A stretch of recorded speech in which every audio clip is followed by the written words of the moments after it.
Boom shakalaka! Irving fakes, drives, James on the throwdown. Sports Wars community, geeks and gamers, what's going down? It's your boy Pat, aka the Mayor of Oakland, aka the head admin of our Sports Wars community.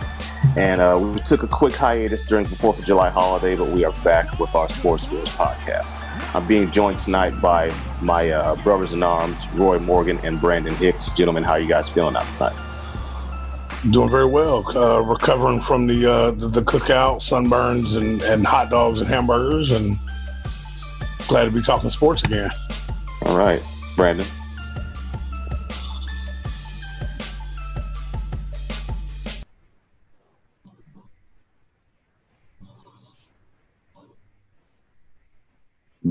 Brandon?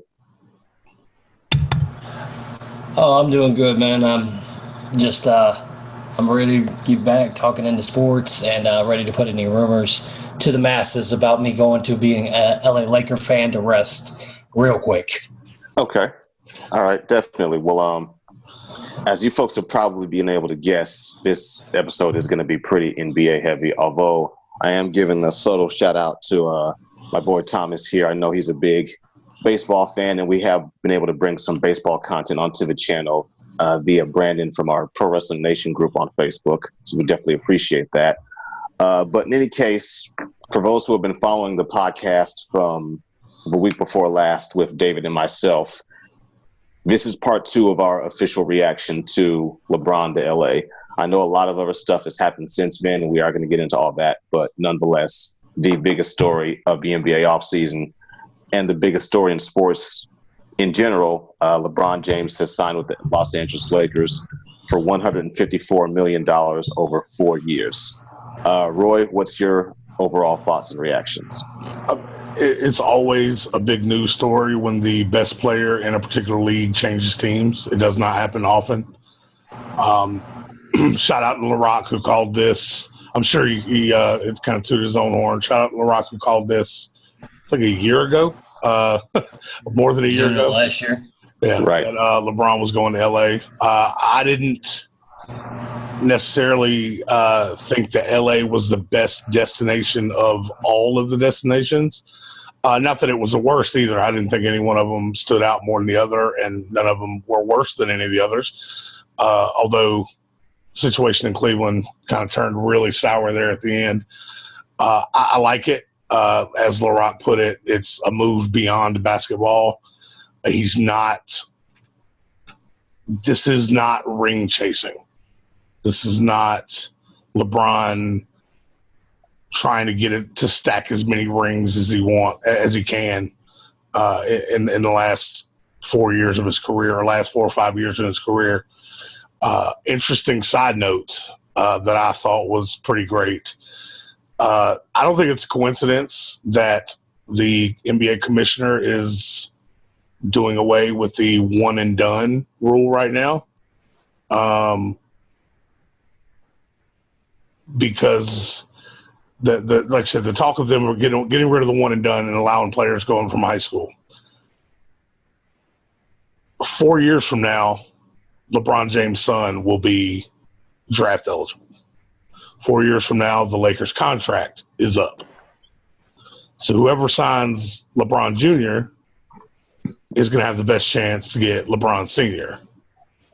I don't think that's a coincidence. Right now, LeBron is just giving his kids someplace to he made it clear that he made this decision beyond basketball. This is for his wife. This is for his kids. California is California. I mean, I'm sure nobody can speak more on that than Pat. California's California, baby. But I like the move. I think we're going to go into more the subsequent moves a little further into our talk that have happened since LeBron signed. I like it. I'm not 100% in love with it, but I know they're not done yet. So, right. Yeah, I mean, to me, initially, it struck me as the first major domino falling into place for something larger long term.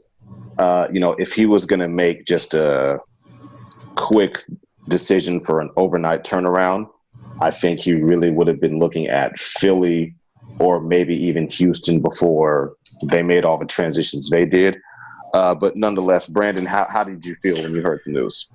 Well, my first reaction, as I'm sure David's was did Roy help pack LeBron's house to get him over to LA? Did he cry as he drove down the driveway? Nonetheless, honestly, business move, all bullshit aside, this is probably the best move he could have made. For him to want to be the first basketball billionaire out there with his hand in everything. I know you and LaRock touched on it a lot. My interest comes with all this hype that everybody has on putting LA as a top team in the West all of a sudden. And I know we're going to get into that, but just because they get the greatest team, the greatest player in the league right now, doesn't put them over Golden State. It's not going to. You're going to need a whole lot more pieces than just LeBron James.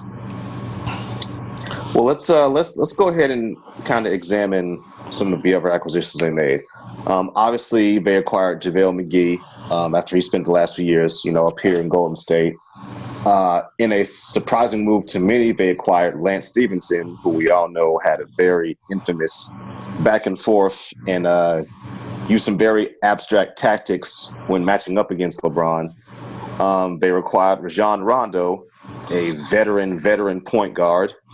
And as of right now, at least, Lonzo Ball has not been traded or transitioned elsewhere. So, Roy, how do you feel about the overall makeup of their roster? My favorite response to it so far is someone called them the meme team. This is, of course, we all know JaVale McGee from Shacked in a Pool, or we know Rondo.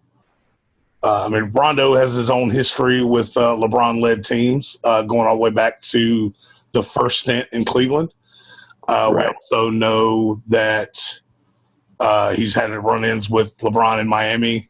And then, of course, as you touched on, the Lance Stephenson blowing in the ear, just random things there with LeBron when he was in Indiana.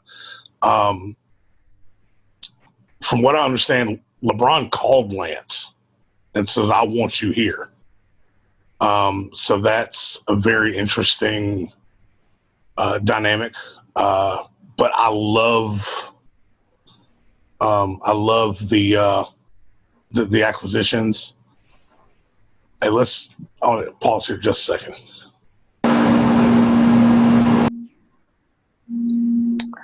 So, Brandon, how do you feel about LA's current roster? This is prior to, of course, the trade deadline next year or any other unforeseen moves. But, how they're set up right now, what do you think?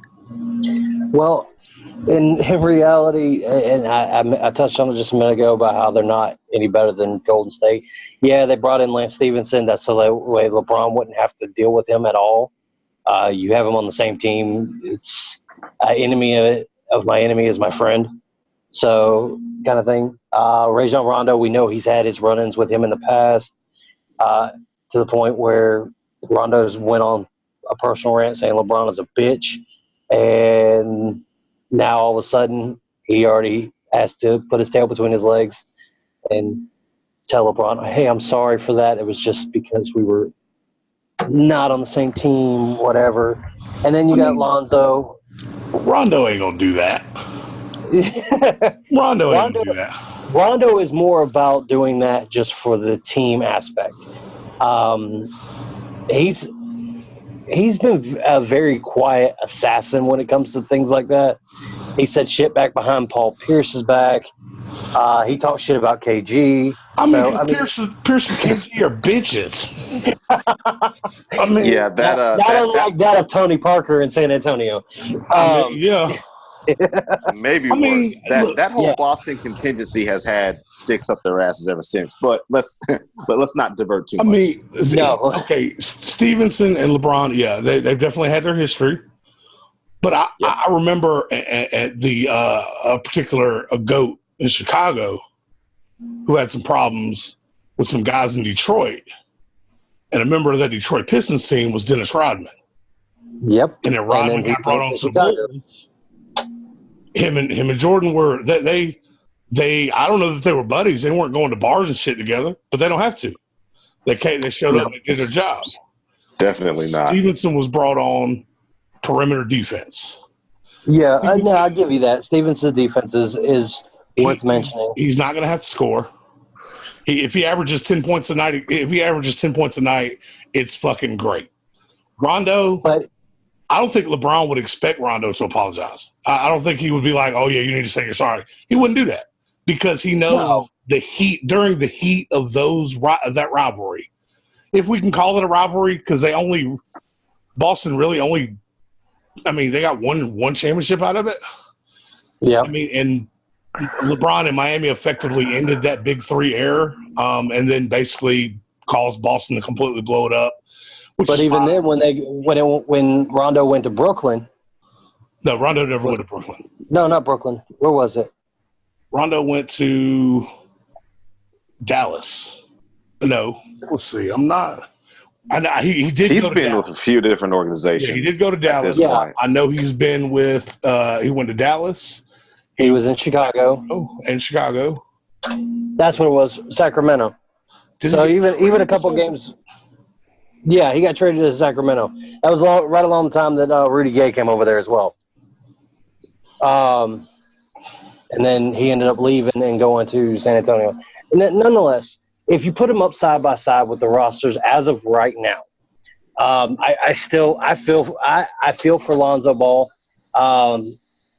LA has this great possibility with all their young offensive players and young just organization period. And now you're bringing in people like LeBron. You're bringing in Stephenson, who's been in the league a couple of years, Rajon Rondo, who's past his prime. All of these aspects that you're bringing in, you're going to lose as far as for the organization. When these three and whoever else you bring in are gone, you're not going to have any growth from it, first and foremost. You and I have already talked about that, Roy. You're basically putting a hold on the organization as of right now and just trying to win it for right now. But then it's going to take you another probably 5-10 years to build that back up. But if you put, but are they though? They haven't. What have they lost right now? Well, they haven't lost. You're right. They haven't lost anybody. They haven't made any trades. I haven't heard anyone say that the Lakers are better than Golden State right now. I've heard, but they're throwing them in the 58 win category already. I've heard at best they're the 2 seed, at worst maybe 5 or 6. I think 5 or 6 is too low. I think probably, I don't know if Houston continues to kind of shed pieces. I think LA could rise as high as number 2. That actually represents a really good segue, gentlemen, because obviously, as I prefaced at the start of the show, LeBron anywhere is huge news. LeBron 2, the most popular and the most profitable franchise in the league, obviously is insanely huge news. However, not to be outdone, not even a week later, the defending champions made an acquisition of Demarcus Cousins from New Orleans at the veteran minimum of $5.3 million on a 1-year deal. And when this news went down, I don't want to use the cliche of the internet's head exploded, but it's pretty fitting. How do we feel about all this? Let's start with Brandon. Oh, I'm gonna be right on board with this shit. Demarcus Cousins. Correct me if I'm wrong. Where did he play college at, Roy? Kentucky, right? Yes, sir. Calipari has put in work as far as people like John Wall, as far as Demarcus Cousins. So Demarcus Cousins coming to join up now with KD, even though he probably won't be available until about February. still, this is going to be the best version of Golden State. I'm not guaranteeing a championship by any means. It's a long season. Injuries can happen. I get it. However, you have KD, Clay, and Curry all on the outside shooting their threes. You now have Draymond, who has help from Boogie to help box out. I'm sorry. Offensive, defensive rebounds, if we're not leading in that category this upcoming season, I'll be fucking shocked. I honestly believe that Boogie on our team is going to make Golden State that much better. And but in the grand scheme of things, it also puts a damper on it because people are going to look at that 73-win season that we had a couple of years ago and expect more wins this year because of the fact that you're adding that much of a veteran to the roster. I mean, he did numbers in Sacramento with no help. So, I mean, Kevin Love put up numbers in Minnesota. I mean, Kevin Love wasn't coming off of an Achilles injury. There's only been one other dude who. I gave it till February. Damn it! I gave it till February. There's only been one other dude who that had a similar injury. That's also of similar size, similar build, similar age, and that was Elton Brand. Demarcus Cousins and Elton Brand are they were the same age when the injury happened. They are about the same weight. Demarcus Cousins is a little taller. Elton missed all of the season except for the last 8 games of the year. Now, Elton also tore his Achilles in the offseason, was it February or March or when Cousins went down? Beginning of March. It's a great signing. I don't buy into the sob story that he tried to pitch with, nobody else offered me a deal. That's bullshit. I don't want to hear that shit. Somebody sent him something. It may have been a deal that he didn't like, but somebody sent him a deal. New Orleans offered him contract before the year was over with. From what I'm understanding, so we talk about football way too much. I get it, but this is eerily similar to the Richard Sherman contract situation where they were going to offer him money and Sherman was asking questions about another offer he was getting. And when they told him, no, you're not going to get that, so he took what he could get. And Boogie wants the damn ring. He wanted it when he was in Kentucky. He wants the damn NBA ring now. I mean, that's what I'm saying is like the middle. There's no way he got offered less than that. That is by far the smallest offer he got. We know that. That's my problem with it. I mean, but do you? I don't have a problem signing with Golden State. I mean, it's. I really don't. My overall assessment of it is the main thing that comes to mind for me is looking at the overall trajectory of his career as a whole. Now, obviously, you had some, I think it wouldn't be unfair to say, tumultuous times in Sacramento when Sacramento, outside of opening a beautiful new arena, like from a competition standpoint, they were in dire straits.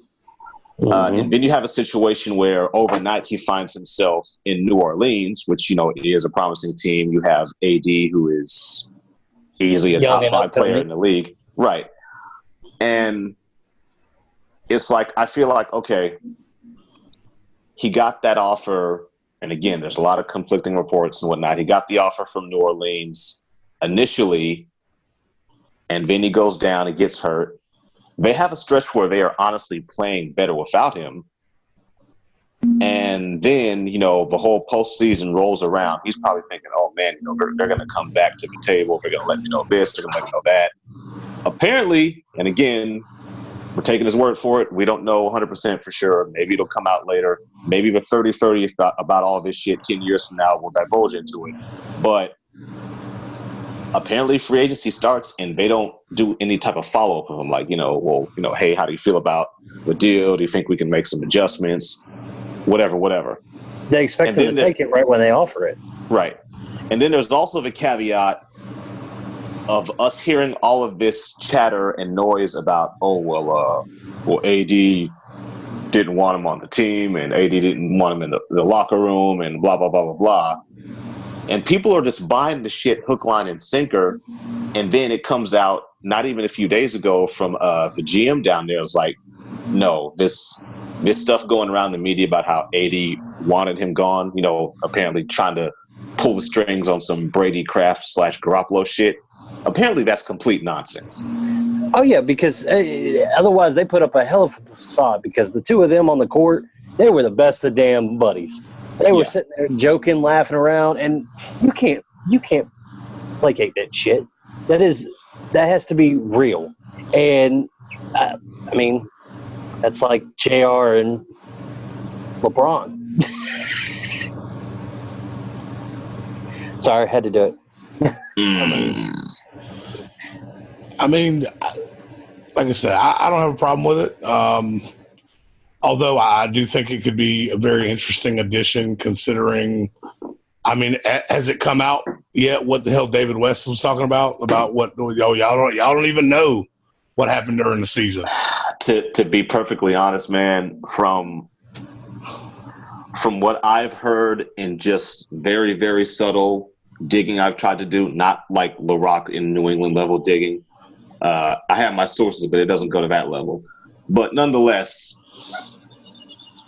the combination of the euphoria of the post-championship celebration combined with some of the upper brass in Oakland being like, okay, well, let's kind of damper that talk a little bit. Whatever that was, in terms of it coming out anytime relatively soon, the powers that be have kind of swept it under the rug. Now, I'm not saying that it's probably not going to come out at some point.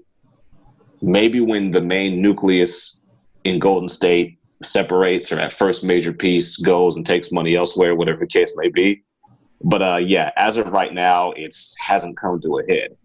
I don't have any shame in admitting that I'm curious as hell what it may or may not have been too. But for the time being, we're only left to assume that it was a combination of attrition, fatigue, egos, all the typical shit when a team goes on a run like this. And when you add a guy like Boogie Cousins to that, who has had his own history of issues. And now, granted, wasn't George Karl his coach in Sacramento? Yeah, and we all know George Karl. George Karl's a fucking asshole. Yeah, Kerr's a little more laid back. I forget the coach's name. In is it Gentry in New Orleans? I believe so. Okay. I think Gentry's I don't think there's any coach that's more laid back than fucking Steve Kerr. Steve Kerr's got a bad back. You can't be hopping up and down and shit like that. Steve Kerr is not about to stress himself out over but I just much at all. I don't know. Now I don't know. I don't know how it's going to work. I don't know how. It seems to on paper NBA 2K, yeah, sure, 82-0. But you start getting personalities and you get, does Boogie seem like the type that would wants to be taken under Draymond's wing to oh yeah, let me coach you up, young buck? I don't think I don't know. Could work, Boogie, could not. Boogie has him on the veteran standpoint because Boogie came in the league, I think it was 2010, 2011. Even if it, I guess, worst case scenario, it doesn't work.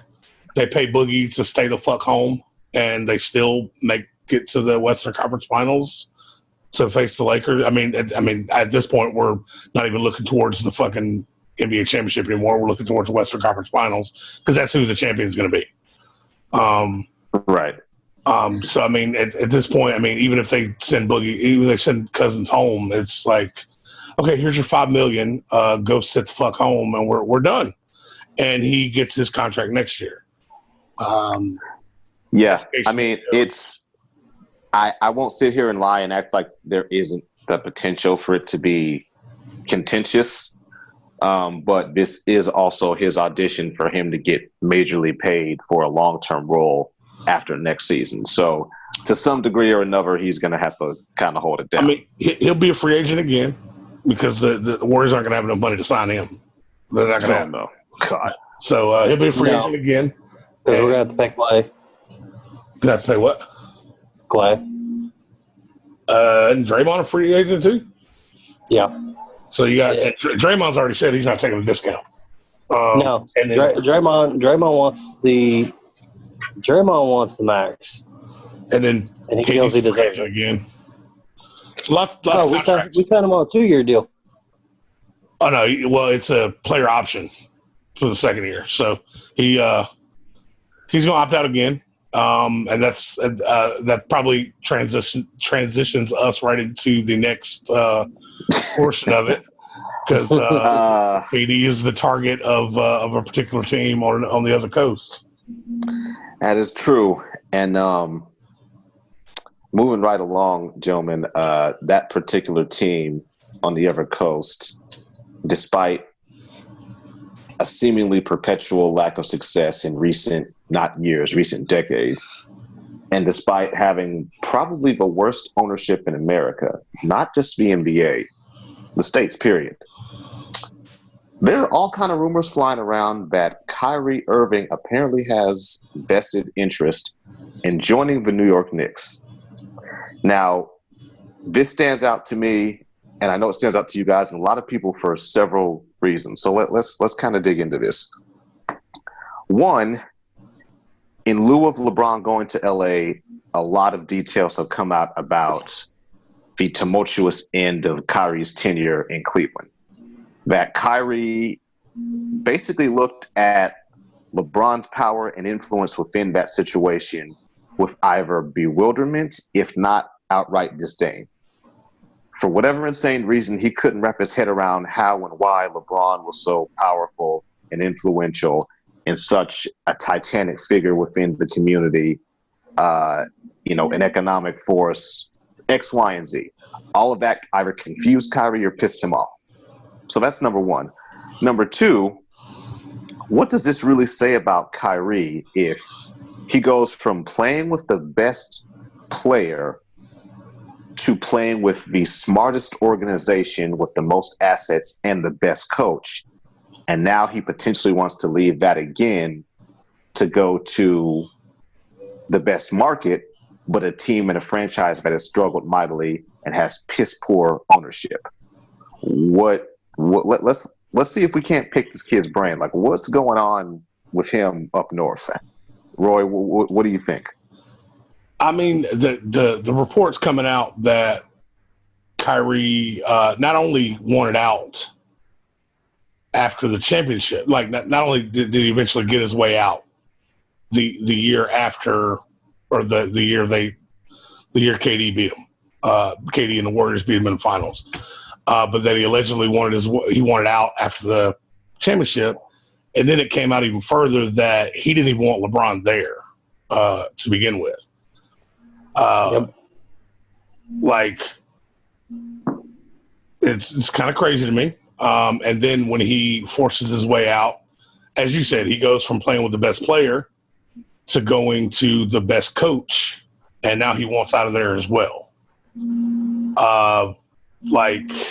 To possibly, like as you said, one of the worst ownership situations in the league, in sports, across the country, across the world, probably. Although there is breaking, I don't say breaking news, but the rumors I'm hearing is that the ownership group apparently it's been approved that the team, the Dolan, who owns the Knicks, also owns Madison Square Garden. Well, It's been approved that he can split the sale. He doesn't have to sell them as a pair. He can sell the Knicks by themselves. He can sell the Garden by itself. That is very intriguing because the rumor is he wants to keep the Garden, but he's willing to sell the Knicks. And so the new ownership would have Knicks fans very excited. And so the rumored moves that anytime the Knicks are mentioned, every player is always mentioned because of the Knicks. I don't know how serious the rumors of Kevin Durant going to New York after next year. I know the rumors of Kyrie wanting to play in New York are kind of because he's from the area. He's from the New York Jersey. He's from Jersey. More rumors of possibly Jimmy Butler, but right now Jimmy Butler's linked to – I've seen him linked to the Spurs. I've seen him linked to the Knicks also. I've seen him linked to the Celtics. So it's kind of hard to Butler is very much striking me as Kyrie right now. That they don't know what the fuck they want to do. Seems very wishy-washy. It's kind of a bitch move. So I mean he's I don't understand. I do not understand where Kyrie's coming from with any of this. Like, I'm gonna help you with that. I mean, the team they were a losing team when he was the one in charge, and then LeBron comes in and they're in the finals every year, and that's not good enough. Okay, and then he goes to Boston and gets to be the man, and now that's not good enough either. So I mean, okay. Brandon, how do you feel?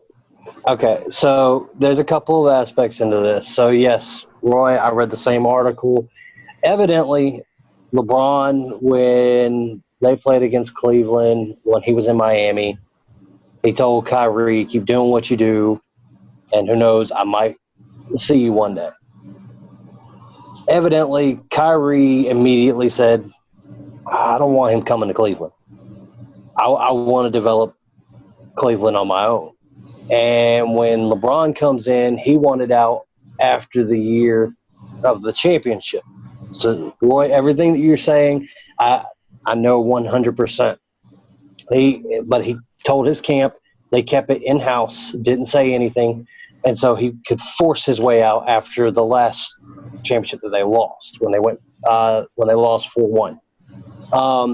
So he goes to Boston. Now, we're trying to pick his brain, trying to figure it out. He has home strings tying him back to New Jersey. That's where he wants to go, anywhere in. It's not like Boston's halfway across the damn country. True.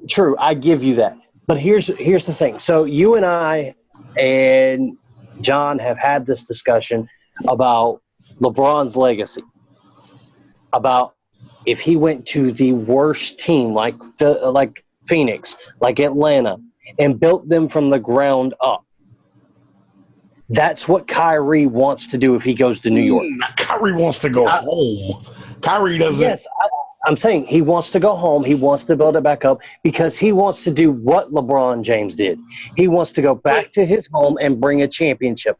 Now, hang on, because I know you got a lot to say so far. There have been conversations between him and Jimmy Butler. Butler wants to build a team from the ground up. Butler wants it to be he wants to see it in that first year that it is going somewhere. When he was in Chicago, he didn't see it going anywhere. They brought on D-Wade. They brought on Rondo. He said, nope, I'm out. He went to Minnesota. Minnesota, first year, he didn't even give it a chance. He said, this ain't where I want to be. You can redo the damn logo, redo the jerseys. Hell, you can redo the whole franchise from top to bottom. This ain't where I want to be. So now, yes, Butler's trying to go anywhere and everywhere, but Kyrie and him have been back and forth discussing plans about wherever one goes, the other one wants to go. Kind of similar to the whole Paul George, LeBron, or the whole Chris Paul, LeBron, all of it. They all want to follow a good buddy of theirs that is very good on the court. Now, do I think that it's a smart decision coming from Boston to go to New York? No, not by any means. But Ainge is already getting word of this, and I promise you, if Kyrie keeps up with this shit, Ainge is going to trade his ass before the deadline. So here's I think both of you guys are pretty spot on in your overall assessment. And by no means, I don't think anyone here necessarily thinks that Kyrie is a bad person. Like, we know he's a good kid. We know he's pretty solid. But with regard to his preferences and where his head is at in terms of his career, there definitely seems to be some inconsistency. Whether or not it's motivated by things that we're not yet aware of, kind of like what Brandon's alluding to, who knows?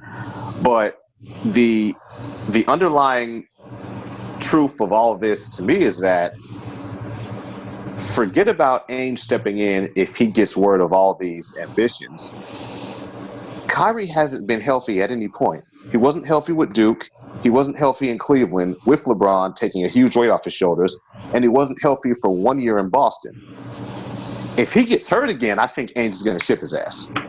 Oh, yeah. And I completely agree with that. And correct me if I'm wrong, the first year that he came in to Cleveland, wasn't he hurt when he came into Cleveland? I mean, didn't he get hurt that first season? I know he was just coming off the how many games did he play at Duke? Like 6? I mean, he didn't play. Yeah, he. I think he played like the first 10 games, and that was about it. Well, when you're a Duke bum, the amount of games you don't play. Anyway, I'm sorry. Go ahead, guys. Oh, like Grayson Allen. I mean, man, it's very like I don't understand the I want to lead a team. Focus on playing 82 games first. Like he has never played more than 75 games in a year. And you're right. His first year in the league, he played 51 games. Yep. His second year in the league, he played 59 games. His next 2 years were by far his healthiest, and he played 71 and 75. Well, to your point, your boy LeBron hadn't played 82 games until this year, so I don't want to hear it. I mean, there's a difference between getting hurt and just and resting. Taking nights off. I know. I'm messing with you. I got to give you shit about your LeBron boner, okay? I mean, it's okay. I mean, Kyrie has got so many other things he needs to worry about other than, I want to lead I want to build a team from the ground up. Like, dude, you couldn't do this shit in Cleveland. Like, if they thought he was the man in Cleveland, they wouldn't have pursued LeBron. You know, you're right, but at that time, but now in spite of all that, he has built his name up since LeBron came in.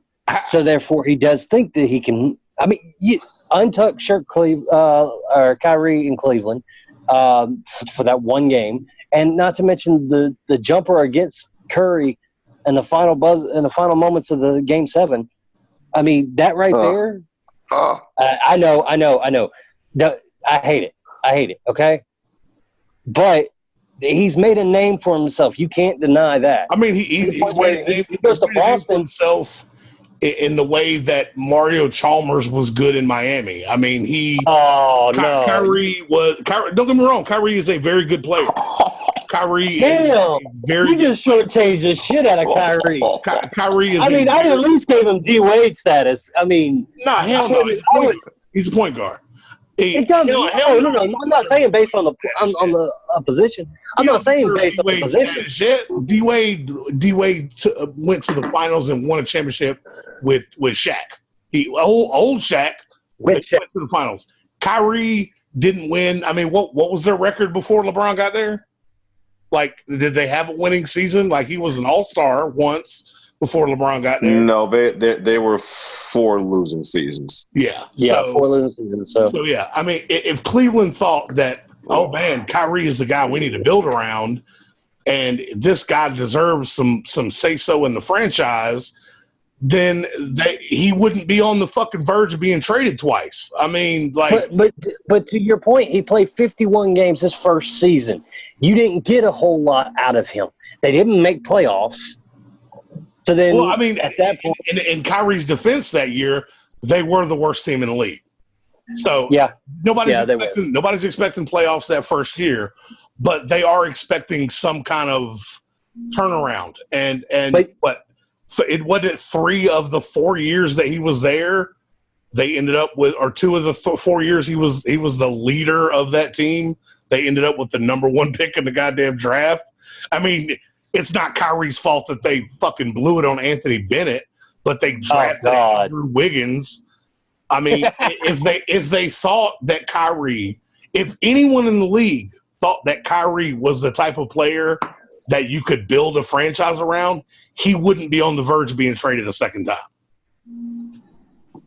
I mean, Cleveland said, you know what, fuck it. Well, like, we're not even like, they could have easily been like, you know what, we're going to hold on to him. We're going to play out this year and then let LeBron walk. Kyrie, this is your team. Or Boston could be like, you know what, this is your team. What players do you want? We'll trade Tatum and Brown for Jimmy Butler. We'll go get Kawhi Leonard if you want it. Danny Ainge doesn't want to hear that bullshit. Danny Ainge's like, oh, you want to lead a team? Why don't you go fucking lead the Knicks? He doesn't give a shit. I mean, Kyrie is. But to that point, Stevens ain't gonna let that shit happen either. Well, Stevens is so fucking mentally processed. He's got this shit under wraps. Stevens knows his system is more important than any player on that roster. Everyone is expendable. Kyrie is. I mean, he is very good. Is he truly a top 3 point guard in this league? I'd give him that. So you'd put him over Russ? You put him over Curry? I'll put him over Russ.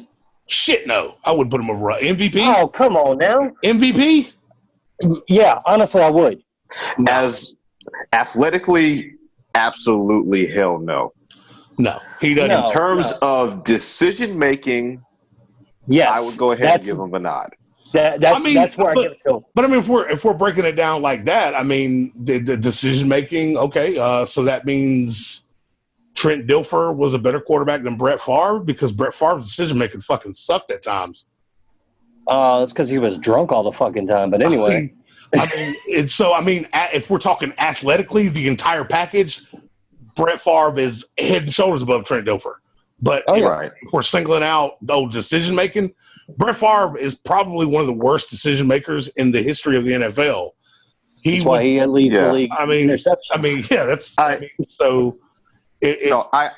I see where you're coming from. I mean, not to pull a fucking Jeremy, but at the end of the day, I think it turns into a matter of, okay, well, what's more conducive for you being successful within the situation that you're in?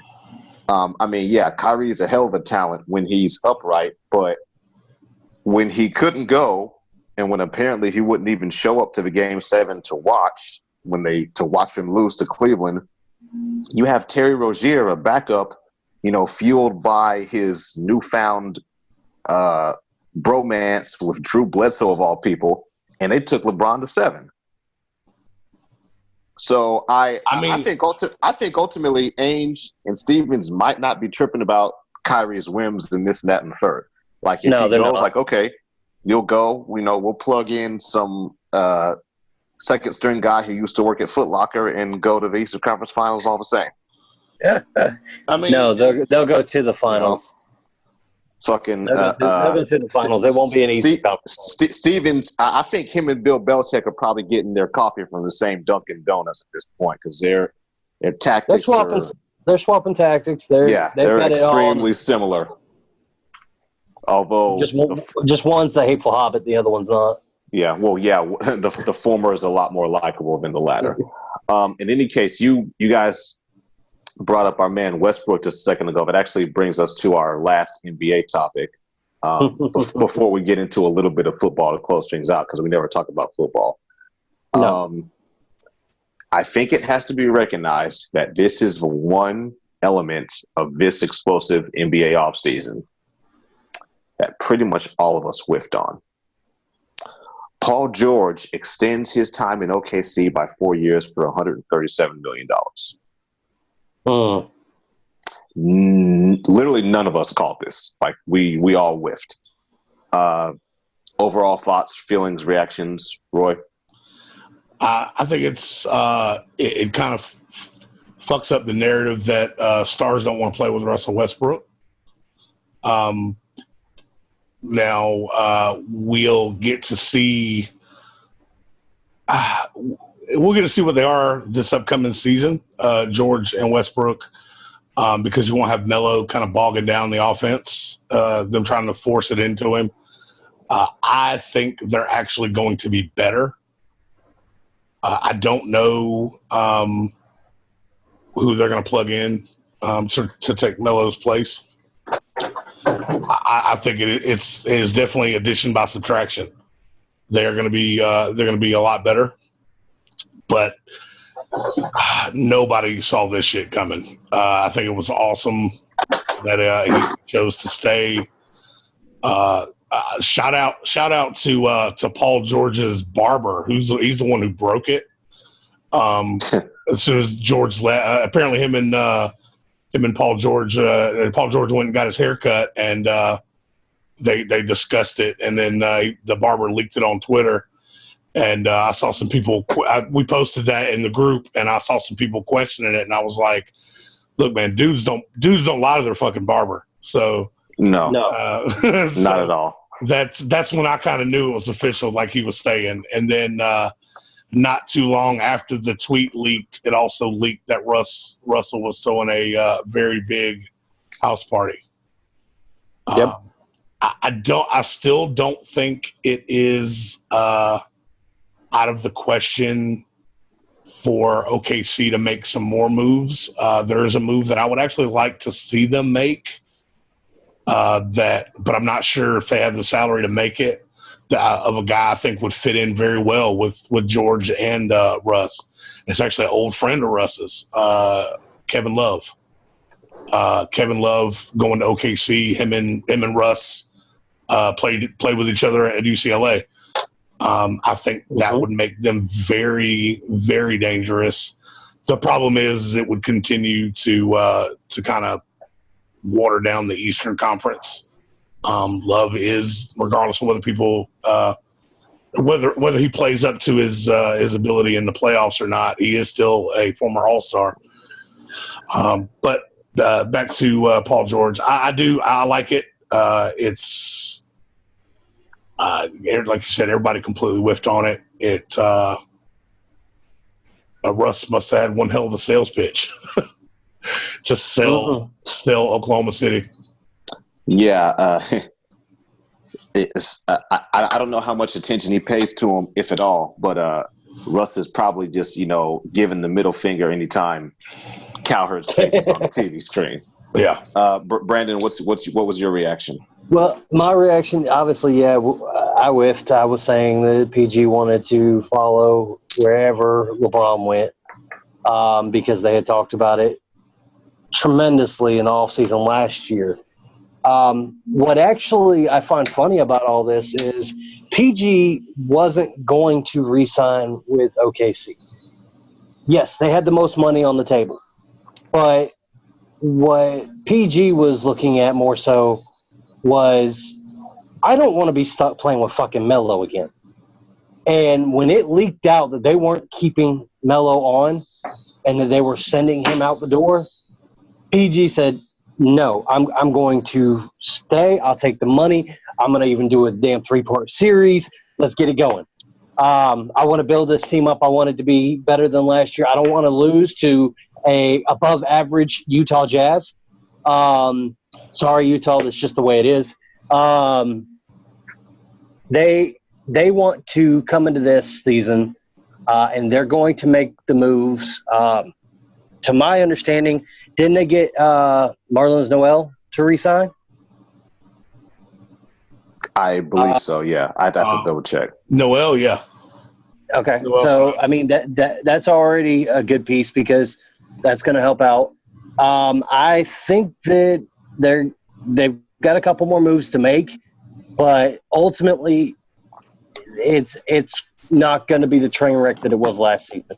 And that's going to warm Jeremy's heart because he loves Russ. But it's still not going to get me to watch OKC basketball. That's for damn sure. I mean, like I said, addition by subtraction. Melo getting the next interesting chapter of this offseason is going to be where Melo signs. I saw a report earlier saying that he met Miami with D Wade and Haslam. So he's meeting in Miami now, maybe thinking about coming back to the East Coast. Of course, the Lakers are a factor in it, the Lakers are rumored to be, much like they were rumored to be after Paul George. Excuse me. I'm also hearing the Clippers. For Melo? Yeah. I mean, that'd be kind of out of left field. Yeah, I don't know, because Melo is going to need to get the most successful Melo. You're going to need a guy that has a track record that he can trust, so that he's going to listen to a guy like D Wade, a guy like LeBron. I don't see what's that the meme someone posted, like he's going to sign with Golden State. Like, this is the hero we need. He's going to destroy the team from within. So, I mean. Yeah, fuck all that. I mean, hey, y'all signed everybody. I mean, what, Tom Brady just signed, didn't he? Yeah, he's going to come off the bench. Yeah.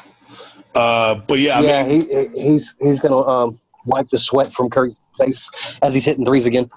I mean, Melo, like I said, Melo is he's meeting with Houston. He's meeting with he's meeting all the banana boat guys. He's meeting LeBron in LA. He's meeting Chris Paul in Houston. He's meeting D Wade in Miami. I mean, question: Do you think it'd be a good fit for him to go to somewhere like Philadelphia? No.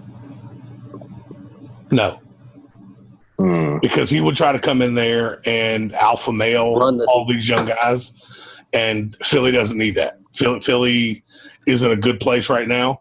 If I was Philly, I would be looking to try to make a run at Kawhi Leonard. Kawhi's not going to come in there and try to alpha male everybody. If I was Boston, with Kyrie doing all this bitching, I would absolutely ship Kyrie's ass to San Antonio. If he thought fucking playing with LeBron was bad, wait till you're being coached by Pop. So I would, if I was Boston, I would absolutely ship fucking Kyrie for Kawhi, straight up, one-on-one deal. Bad knee for bad quad. Just bring them on. And just throw 5 guys out there. Get Hayward, Tatum, Rozier, Brown, fuck it, Horford. That's another one I'm anxious to see is Hayward come back from this injury. That's what I really want to see. I don't think Boston's not done. Boston is not finished. Boston is going to. Rumor is the Big Five, or as they're calling it, is untouchable. With all this shit coming out about Kyrie, it's probably Big Four now. They're probably going to say fuck Kyrie. Back to Melo though. If I had to put one team in the lead, it's Houston. Houston has lost enough with, like we were talking to Ariza and the other guy. I can't pronounce his fucking name. Clint Capella? They ain't lost Capella yet. No, he's restricted. Oh, you talking about Abu Mute or something like that. Yeah, but yeah, they signed Melo. They have Harden. I think if they sign Melo with Harden and Chris Paul, it's going to be what OKC was last year. They're going to struggle to make the playoffs. It's going to be. I don't know. But Paul is enough of a veteran where he could probably kind of direct Melo, whereas I don't think Russ is even if he had it in him to do that, I don't think Melo would listen. But Melo and Harden on the same team, I mean, everybody thought Melo. I mean, we saw how Melo and Russ worked out, and I think Harden and Paul worked out well. Yeah. It got Harden the MVP. If anything, named MVP. If anything, George staying down in Oklahoma, it kind of harkens back to what I was saying to the OKC fans a couple weeks ago, and I know I'm the last person that they want to hear from in regard to this, but to go from having 3 of the last 4 or 5 MVPs on your squad all at the same time and to basically have management botch it, I feel like this is something that fan base has almost earned in terms of, staying loyal through some pretty tumultuous times in recent years.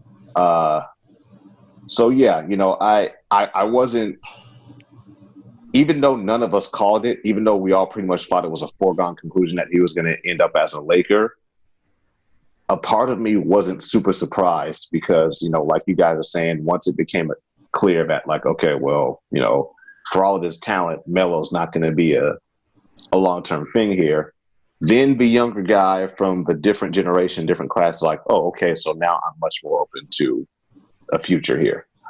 But yeah, folks, I think it's safe to say that this NBA offseason, as many of us projected it to be, as many of us anticipated it to be, the fireworks were there, and it did not disappoint in the least. But go ahead, Roy. I do think that it kind of solidifies what I've been saying for months now. Every time that someone brings up, like, oh, it's a big market, they want to sign players. Market doesn't mean shit. Not in today's world. Not in the social media, 24-hour news cycle. Playing in Oklahoma City is no worse than playing anywhere else. I mean, we all know. Right. Now, I'm not shitting on Oklahoma City. It's a small market. We know that. It's not a knock on them. But Paul George chose between his home, Los Angeles, and what everything that Los Angeles means. He chose between LA and OKC, and he chose OKC because it's not hurting his brand. It's not.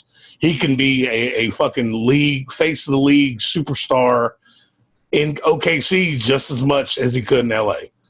Right. Yep. This is what I've been saying I've said it about football. I've said it about basketball. It does not matter if the stars don't have to be in New York, Chicago, LA. They can play, and we can get a Giannis in Milwaukee. We can get a Jimmy in Minnesota. We can get Kawhi in San Antonio for 5 more minutes, apparently. We can get a Paul George and a Russell Westbrook in Oklahoma City. Yep. Definitely. Well, guys, before we wrap up, now that we are officially a handful of weeks away from training camp in the NFL, I kind of want to pick you guys' brains, and I'm going to pose different questions to each of you. Oh boy. So to Roy, I must admit, I have to pick your brain on something that you've been pretty consistent on for the course of the last few months. You feel that there is no fear, at least within the landscape of the NFC, of the defending Super Bowl champion Philadelphia Eagles. If you don't mind elaborating, I want you to maybe just dig a little bit deeper into that. Like, is it from a roster standpoint, schedule, like how do you feel about that now that we're a few months removed heading into training camp? And then to Brandon, the question I have for you, or I'm going to let you go first. The question I have for you, Brandon, since you have a little bit of a connection to Green Bay, a few days ago, Cowherd was on his show where he started to make his early division predictions. And he's going against the grain of how so many people are so high on the Minnesota Vikings, myself included. He thinks that injuries and the brutal schedule and just the attrition of how good they were last year is going to catch up with them this year. How do you feel about them from a division and a roster standpoint? Do you think they stand to win it again in spite of all of that taking place? So, Roy, I'll go ahead and let you weigh in on your question first. All right. I still do stand by my point of no one in the NFC fears the Eagles. They were very fortunate this year. Very rarely does a team lose their starting left tackle and don't really feel it. Very rarely does a team lose their starting quarterback right before the playoffs and don't feel it. They benefited from, we're going to go back in time to 2016. In a very strong division, they finished 7-9. Well, in that strong division, 7-9 was good enough for fourth place. which means going into 2017, they played a fourth place schedule. They played against all the other teams that were in fourth place, and they turned that into a 13-3. They benefited from Odell Beckham Jr. breaking his leg. They benefited from a, what was it, six game suspension? 6-game suspension from Zeke Elliott. They benefited from Washington just being Washington. They were able to turn that schedule. They were able to turn that fourth place schedule into a first place finish, which earned them a first round bye, which means the championship goes through Philly. That turned into a playoff matchup against Atlanta, who they played very well. Atlanta played like shit. And speaking as a Falcons fan, Atlanta played like shit. We didn't have anything going well. One of the benefits of that was one of the benefits that Philly had was they went into that game. Falcons didn't have a lot of tape on Nick Foles and the offense that they were going to run. That RPO, run pass option, fucking destroy Atlanta. We weren't prepared for it. And it showed. Couple that with Atlanta not being able to put up points. And Atlanta should have won that game handedly. Along with Sarkisian's bad play calling and not putting Kevin Coleman in. Even with all the bad play calls and all the surprising play calling by the Eagles with Nick Foles, it still came down to Julio Jones slipping on the last play of Atlanta's offense. We still had a chance to win. And then the very next week, you get Minnesota coming in with the hangover from that legendary New Orleans Minnesota game, that the Stephon Diggs finish. Just a great fucking game. Everyone in Sports War is screaming at the TV about that game. So Minnesota comes in with that hangover, not ready at all. And then they hear for 2 weeks, Philly hears for 2 weeks, how they're going to get the shit kicked out of them by the big bad Patriots. Right. And they're going to get disrespected, or they're being disrespected. And, of course, we all know that the disrespected card plays real well, especially in a town like Philly. And then game time hits, and you find out arguably their best corner, New England's best corner, is on Belichick's shit list. And that completely changes everything. And rather than Belichick maybe swallow his pride for a minute and bring in Butler to stop the bleeding, Nick Foles, Philly specials his way into the end zone, and Brandon Graham gets the strip sack to clinch it, and the rest is history. Right. All these things snowballed into a Philly championship. A Philly perfect storm. And no one in the league believes this shit can happen again. Philly they played above. I mean, they played above their competition. Like I said, they played a fourth place schedule and took it 13-3. The Giants had a shit year. The Cowboys had a shit year. I think we'll all agree that the Cowboys are going to improve a little bit this year. The Giants may or may not improve this year. The Redskins, who the fuck knows? But now they're playing a first-place schedule. They'll play Minnesota. They'll play the Rams. They'll play the whole NFC South. Yes. They have Atlanta opening up week 1, and we are pissed. We get to watch that fucking banner getting raised, which should have been our banner 2 years ago. God damn it. It should have been a banner year last year, too. So we get to watch that banner getting raised in Philly, and Matt Ryan is going to be at home again. He's from suburbs of Philly. So he is – the Falcons aren't scared. We know that we played down to them last year. And when you start going over the other teams in the NFC, the contenders, and not to be a homer here, Falcons are contenders, Vikings are contenders, Saints, Panthers, Rams. The Rams are not a team to be fucked with this year. I'm very high on the Rams. I'm very happy we don't have to play them. But they're kind of in the same boat as the Eagles in that we're going to see what they are very early because they're playing a first place schedule this year. As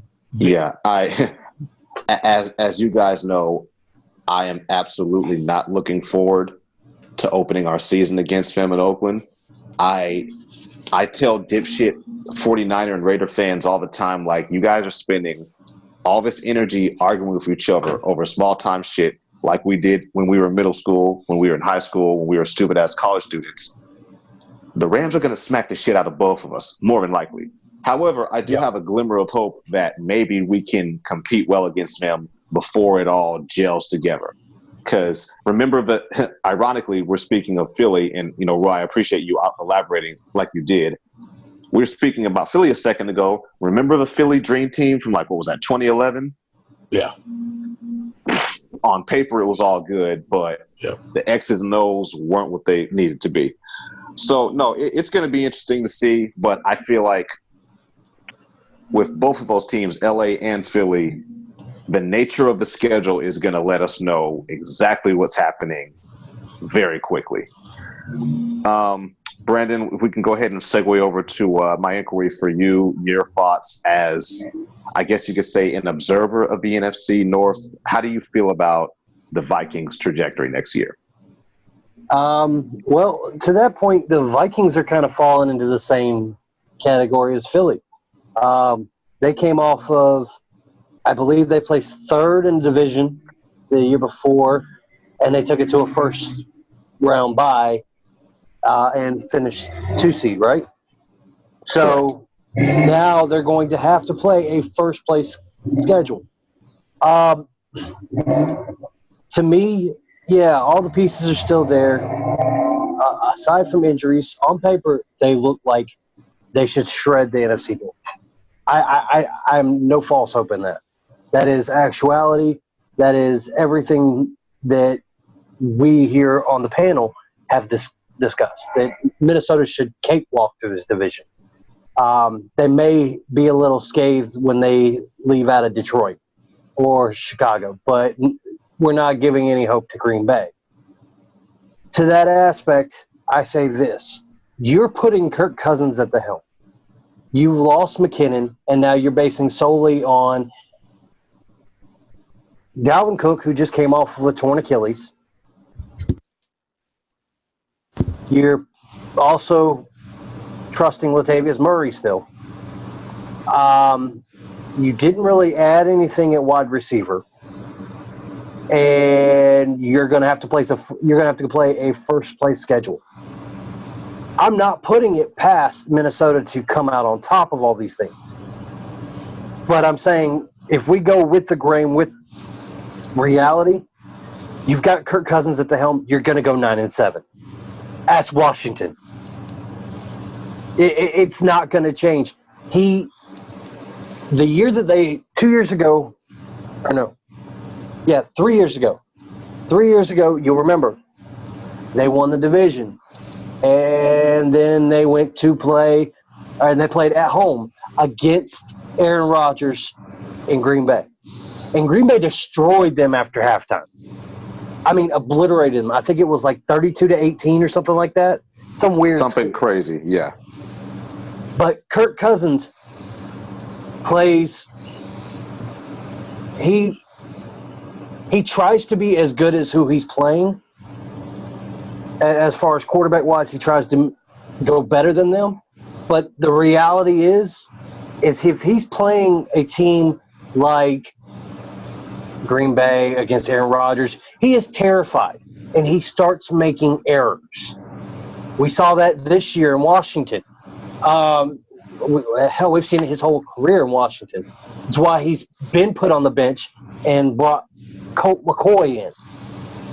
I say all this to say this.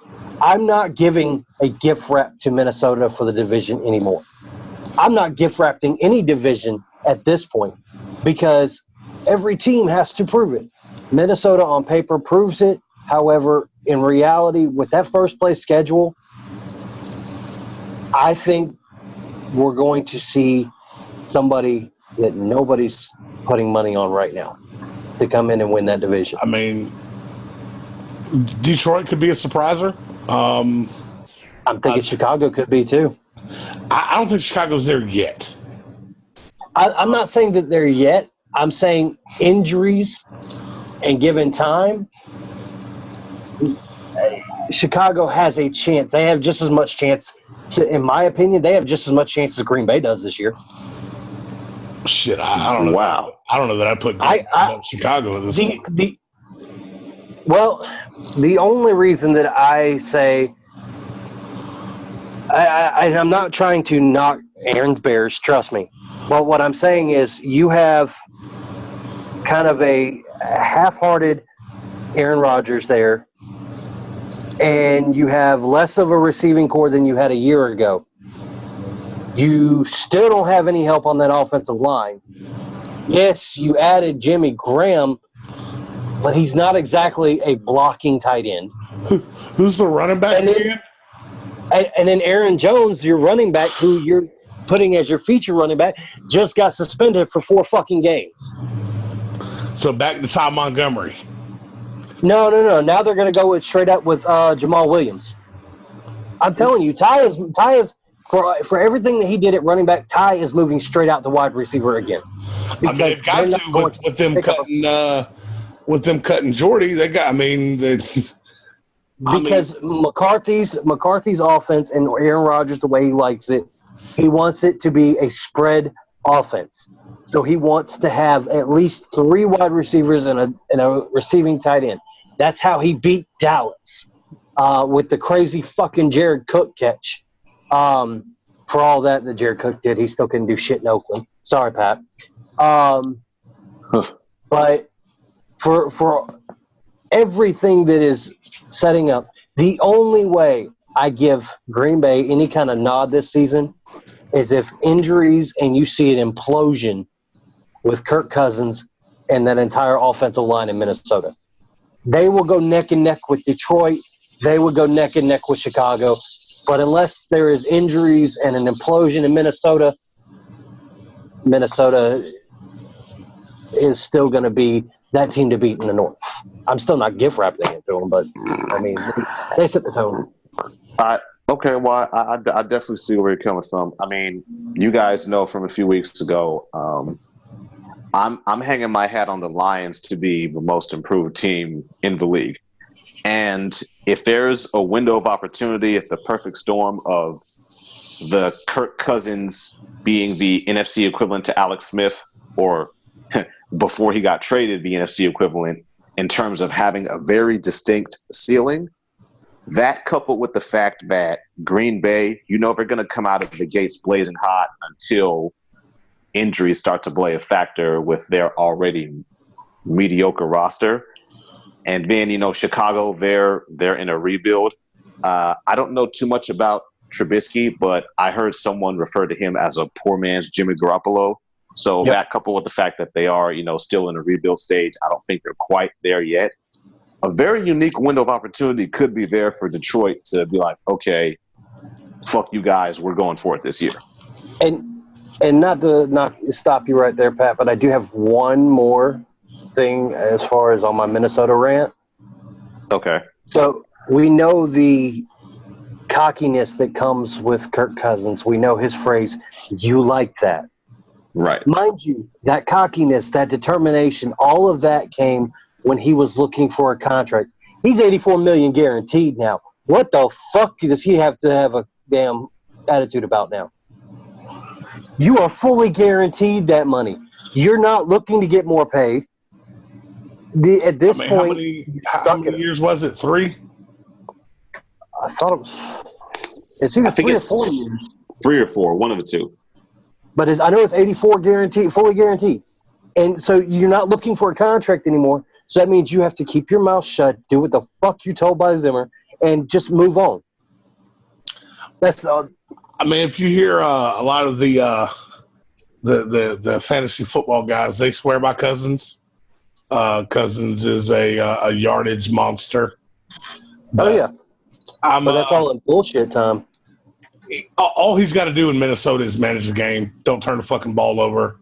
Hand the ball off to Dalvin Cook. Throw it to the who's the tight end there? Zach Rudolph. Or he can throw it to Diggs, Thielen. Rudolph, throw it to Diggs, throw it to Thielen. Don't throw interceptions. Honestly, I think they are head and shoulders above pretty much everyone else in that division. Detroit, I think, since Stafford was drafted, have just been lacking a good head coach. I mean, Stafford, outside of Aaron Rodgers, may be one of the most wasted quarterbacks in the history of the NFL. Yeah, I agree with you on that. Yeah, definitely. All right, well, guys, I enjoyed chopping it up with you about just the complete tidal wave of captivating shit going on in the league, but also, kind of tempering a little bit of our expectations about the banner with regard to football. I mean, as most of the audience probably knows at this point, we do have that cover-free fantasy football podcast coming up, hosted by David, but also featuring Brandon and Zach. Again, we are building up the YouTube channel slowly but surely.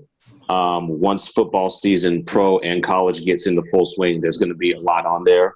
I promise you it's not all going to be Jeremy, but when you do see Jeremy, it is going to be him not bitching about Star Wars, so I know that'll be a breath of fresh air for everyone. Do you guys have any shout-outs? Of course. Always have a shout-out. Go ahead, Brandon. No, Roy, you go ahead. I want to hear the Roy Shitty shout-out. The shitty shout-out. Okay, the shitty, snarky shout-out. I want to give a shout-out to LeBron again. I want to give a shout-out to LeBron James again for taking his talents to Malibu. They call it Malibu? Hollywood, taking his talents to Hollywood. I did not, in fact, help him pack, as Brandon implied earlier that him and LaRocca talked about. I have no problem with him going to California. It's where the sun is. If I had a chance, I would damn sure go to California myself. Very nice out there. Shout out to LeBron for making – I'm actually not even being shitty. Shout out to LeBron for making the best decision for his family. Also, shout out to his haters who are going to have something else to bitch about because he didn't team up with superstars this time. If superstar is Lonzo Ball, he's going to give shout out to LeVar Ball. LeBron's going to give him some marketing tips. They're going to market their new muzzle to put on fucking LeVar while LeBron's in town. Them motherfuckers going to buy out BBB. Or LeBron's going to show Lonzo how to market that new tennis shoe in fucking Memphis because that's where he's going to be playing. Shout out to the rest of the guys, Hart, Kuzma, who were super pumped. I didn't hear Ingram's reactions. Hopefully he gets to play with LeBron. I know he seems to be one of the ones that's getting packaged in whatever deal, whether it was Kawhi or whatever, or shout out to Rondo and Lance, who are likely paying for LeBron to have some dinner right now because they want to kiss some ass and make sure they get the ball at some point. Rondo's probably going to try to bribe his way into the starting lineup because Magic may want to start Lonzo. LeBron's probably going to want to go with Rondo. So these nicknames are going to write themselves. Somebody already defaced the LeBron mural in LA. Shout out to that guy because he's going to get public service. Fuck him. And I'm done. I'm done. That's a tough act to follow, but Brandon? Okay, so I've got a couple of them. I'll start off with LeBron. Shout out to LeBron for making the decision for his family to be closer to Bronny and watch him play high school ball. But in a kind of a backwards compliment, shout out to you going to LA thinking that that's going to be your way of beating Golden State. It's not. You can bring whoever the hell you want. It's still not going to change. Golden State still owns you. And my second shout out is going to be to Mark Cuban. Out of nowhere, amidst all of the fireworks that have happened in free agency so far, nobody seems to notice that Deion Jordan was snatched from the Clippers and signed to the Mavericks. I mean, Deion's not really that big of a prize. I mean, does Deion move the needle? Are they a playoff team? I give them a better chance at being a playoff team with Deion Jordan in the West. Yeah, when you got above average teams like Utah making it to the fucking playoffs, yeah, I'd give them a chance at that. Yeah, that was a slightly under the radar move and picking him up. I mean, old Shark Tank's gonna have to pick it up. Yeah, for myself, this is probably going to be real out of left field for you guys. I want to go ahead and give a shout out to Leonard Fournette and Calais Campbell and Jalen Ramsey, because I think the AFC South as a whole is going to be pretty damn interesting next year. And I think that those three gentlemen in particular are going to give our favorite quarterback to the North a very interesting experience come week 2. That's all we got for you guys this week.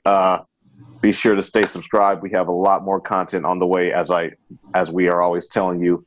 And if you're not a part of our Facebook community, Sports Wars, make sure you check that out. We'll catch you all later. Peace. Fuck Tom Brady and Golden State.